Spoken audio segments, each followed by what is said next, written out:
Our next presenter is Daniel Bennett of John Brown University, who will be speaking on behalf of himself and Professor Andrew Lewis of the University of Cincinnati. Yeah, thanks very much. I'll shift gears yet again and talk about our focus on the Christian legal movement and interest groups engaging in advocacy on these issues.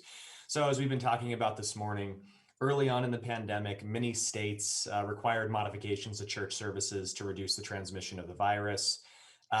Most churches ended up transitioning online or to outdoor services where allowed. Others fought the regulations hard.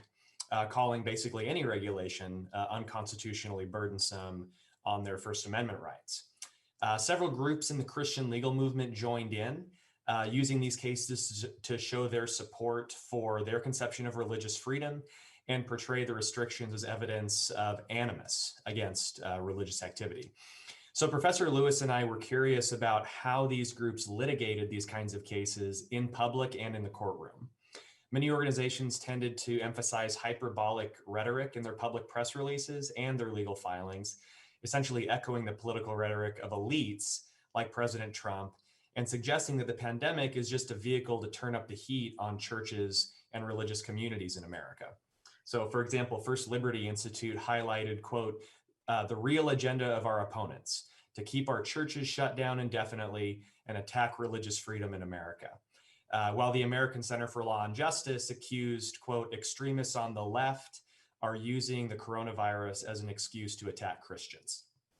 So Professor Lewis and I are concerned that this tendency has the potential to backfire for a couple of reasons. So first, it could muddy the water when it comes to cases that have potentially more merit, such as the ongoing cases in Nevada and DC, as a few of our presenters have mentioned. The public may not take those more legitimate claims seriously after being presented with so many other possible cases. And related to this, the polarization of religious freedom could destabilize support for religious freedom broadly, which of course could have negative effects on the very groups making these polarizing arguments.